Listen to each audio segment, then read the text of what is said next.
नमस्कार, आप देख रहे हैं आपका अपना चैनल हिंदी खबर। मैं हूं आपके साथ सुनील सिंह पौरुष, लेकर हाजिर हूं आपका खास कार्यक्रम जो कहूंगा सच कहूंगा। बांदा की विरासत को बाजार में खड़ा कर दिया गया। बोली लगाने की तैयारी थी, साजिश की विसात बिछ चुकी थी, लेकिन सरकारी तंत्र भूल गया था कि जनता की आवाज और हिंदी खबर की नजर इस पर टिकी है। हमारी मुहिम का ऐसा विस्फोटक असर हुआ कि सत्ता की कुर्सियां तक हिल गईं। बांदा के विधायक प्रकाश द्विवेदी को लखनऊ की दौड़ लगानी पड़ी। मुख्यमंत्री से मुलाकात हुई, बड़े अफसरों से बातचीत हुई और फिर सोशल मीडिया पर एक पोस्ट आता है कि राइफल क्लब की नीलामी अब नहीं होगी। बातें विसारते नहीं बचती। जी हां, आपको ये बताते चलें कि बातों से जो विरासतें हैं वो नहीं बचाई जाती साहब। फोन पर हुए आदेश से फाइलें बंद नहीं होती हैं। अगर नीलामी रुकी है तो वो सरकारी कागज कहां है, वो सरकारी मोहर कहां है। बांदा की जनता को एक्स का स्क्रीनशॉट नहीं चाहिए, मुख्यमंत्री कार्यालय की पक्की मोहर वाला आदेश चाहिए। बांदा डीएम ने अब तक आदेश क्यों जारी नहीं किया है? क्या ये सिर्फ कागजी दिलासा है या वाकई में बांदा की विरासत बच गई है? पहले आप बयान सुनिए कि विधायक प्रकाश द्विवेदी क्या कुछ कह रहे हैं और विपक्षी दलों ने इस पर क्या टिप्पणी की है। एक पत्र मैंने 3 दिन पहले माननीय मुख्यमंत्री जी को मेल भी किया था और आज मैं स्वयं प्रमुख सचिव संजय प्रसाद जी से मिला और उनको पूरा विषय बताया। उन्होंने ऑलरेडी जिलाधिकारी बांदा को ये मैसेज किया है ना, और स्पष्ट संदेश दिए हैं कि इसमें अभी कोई कार्रवाई, नीलामी, टेंडर्स, ये सारी प्रक्रिया रोक दी जाए। अभी किसी भी प्रकार की कहीं कोई कार्रवाई नहीं होगी, ठीक है। क्योंकि बीडीए आज से 25-30 साल पहले बीडीए के नाम वो रजिस्ट्री की गई है, उसके अभिलेख अभी मंगाएंगे, देखेंगे क्या है। तो हम और हमारी पार्टी भारतीय जनता पार्टी और पूरी सरकार खेल प्रेमियों के साथ है, आम जनमानस की भावना के साथ है। बांदा के राइफल क्लब की नीलामी करने जा रहा है बांदा विकास प्राधिकरण। उस सवाल को लेकर के हमने 24 दिसंबर को नियम 51 के तहत एक प्रश्न लगाया था कि इसकी नीलामी को रोका जाए और एक खेल का मैदान है, खेल का मैदान ही रहने दिया जाए।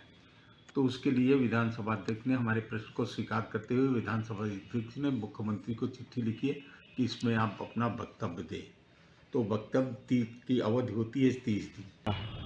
लगातार समाजवादी पार्टी जो है आंदोलन की पार्टी है। ज्यों ही हम लोगों को पता चला, युवा खेल प्रेमियों ने हम लोगों से सूचना दी, तो समाजवादी पार्टी ने जोरदार उसका आंदोलन किया, विरोध किया।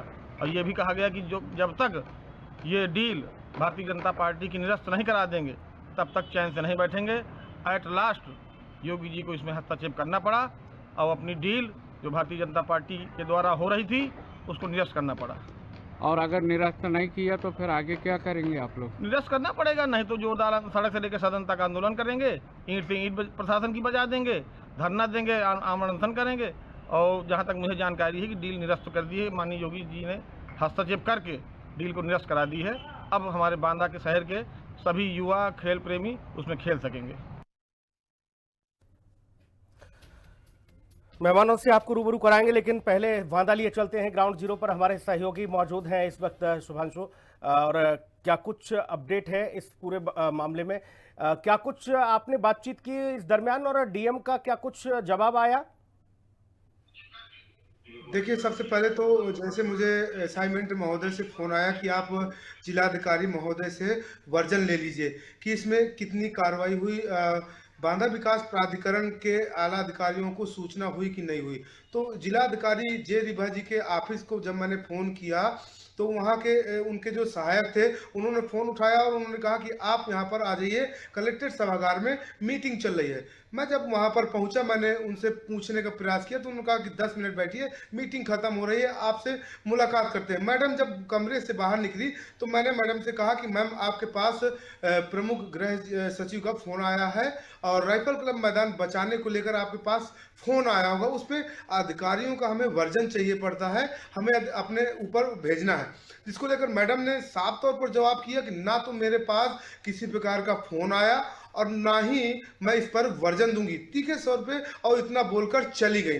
हमारे साथ कई लोग भी थे जिससे उन लोगों ने कहा कि कहाँ पर है, दैनिक भास्कर के थे, भारत समाचार के साथीगढ़ थे, वो लोग सारे लोग बैठे रहे वहां पर और उनके सामने ये शब्द ऐसे बोल के मैडम वहां से चली गई।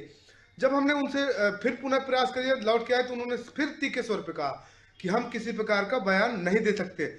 जनपद बांदा के सभी लोग जो खिलाड़ी जन है वो लगातार कह रहे हैं कि हमारे जो विधायक जी प्रकाश द्विवेदी जी ने बहुत अच्छा काम किया, हम उनको आभार व्यक्त करते हैं, लेकिन हिमांशु। अधिकारी जिलाधिकारी महोदय पूरी तरीके से उस ठीक है आदेश हिमांशु, हम को- यही समझना चाह रहे थे कि आपने इस घटनाक्रम के बाद इस बाबत डीएम से जब बात की तो उनका रिप्लाई क्या था, उनका जवाब क्या था।